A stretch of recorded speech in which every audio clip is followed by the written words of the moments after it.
it's. I just wonder if Zelensky's like, the side chick now, because won't Israel be getting all the money now or something like that? And he's kind of left out there. We've given him all our ammunition. I mean, they're still like, they can't just ignore him because you want, like, I don't know if they're probably thinking from like a sunk cost perspective, but also there's still some strategic benefit. The problem is, America only has, I mean, they're testing whether they have infinite resources, but they don't. But they're really testing themselves. We're gonna find out. We're gonna find out if modern monetary theory works, and we're gonna just all go bankrupt if it doesn't. Very fun times. Yeah. Like I saw an interview today with Paul Tudor Jones. If you know who he is, he's like a really famous investor, and he was just he's like, this is basically the worst combination because it's essentially like the worst financial standpoint that the United States has ever been in, and now they're like potentially going to be spreading themselves out even thinner. This is how empires end, folks. Yeah. Not to put it too bluntly, but if you're $33 trillion in debt and you have social discord, you have people that can't decide if they're male or female, and whether or not they should even be able to compete in sports with one another. I mean, it's crazy how dysfunctional we are. The crazy thing is that number you just quoted was from like last week, and it's at like 34 now. Yeah, it's like, did it hit 34 today? It's like close, but I'm like, it's like 33.8. Yeah, or something. I mean, we're on pace to put on $1 trillion a month. Yeah, but you're literally quoting like a number from like a week ago, right? And it's like, and we've already like just tacked on, and like, but what was it? What was the number before COVID started? It was like 7 or something. No. It was or it was higher. 25. I think. I thought it was. Okay, so I stand corrected then. I thought it was like. I thought they've really amped it up in the last like 4 or 5 years. Yeah, no, we basically put on $7 trillion in debt, I believe is the figure, which is horrific. Keep in mind, it took us in American history, it took 250 years before we ever accumulated $1 trillion of debt. And now in my lifetime, we've racked that to 33. So it's becoming exponential at this point. And when you see exponential debt, this is my expertise because I was a mortgage broker. Like once you see exponential debt, you're done.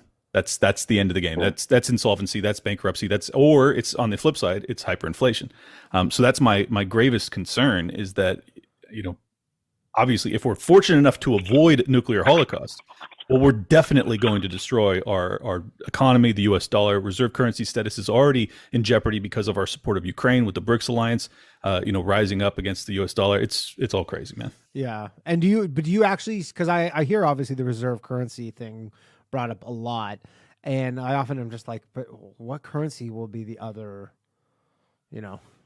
Well, that's what the BRICS are doing. They're creating a competing currency to replace their international trade that used to be established in U.S. dollars contractually. They're going to migrate it to gold-based too, right? Well, that's been the rumor. I don't know if it's ever been established and proven, but it is going to be some sort of semi-hard asset, whereas the U.S. dollar is pure fiat. So if that's the case, if I'm a global trading partner, I'm going to say, yeah, I'd rather contractually obligate myself to either be paid or particularly to be paid. That's oil backed. That's an oil backed. Well, they were talking about backing it with either oil or gold or a basket of hard assets. There's been a lot of theories as to what they're going to do, but the BRICS alliance has also added in many other nations in the past 12 months because what happened is the basically the IMF, World Bank institutions, they under the direction of the U.S. State Department, seized over $200 billion of Russia's central bank's assets that were held overseas. They just robbed them of hundreds of billions of dollars. Now, you can say Russia deserved that. Maybe they did. I don't know. But the reality is that when you're the reserve currency of the world, you can't just steal central bank funds of another nation because they're having a conflict on their border and then expect other people to trade in your fucking currency. Are you out of your mind? So all of these nations are looking at that and they're saying, oh, well, we can't possibly do business anymore in the U.S. dollar because we are at the mercy of complete global hegemony from the U.S. It's super dangerous. So that's why they're migrating away. So have you been doing like with this in mind, thinking that the end of an empire, like, are you making any sort of moves? Yeah. Yeah. Like, Like, is there anything you want to discuss or? I mean, I can speak in vague terms because I don't want people to rob me.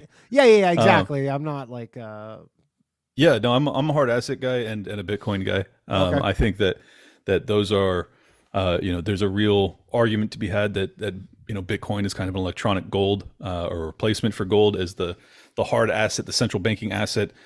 So I diversify into that. I'm not a big believer in really any of the other cryptocurrencies. I think that they're all largely Ponzi's. There's a few that I think aren't Ponzi's, but I'm not at all convinced that they can compete with the network effects that Bitcoin has as the first arriver. So yeah, I think that hard assets are good for inflationary kind of death spiral scenarios, but on the inverse of that, I'm very concerned because of the Federal Reserve's breakneck increase of the federal funds rate from the zero bound up to north of 5%, which has driven mortgage rates from 3.5% all the way up to 8%.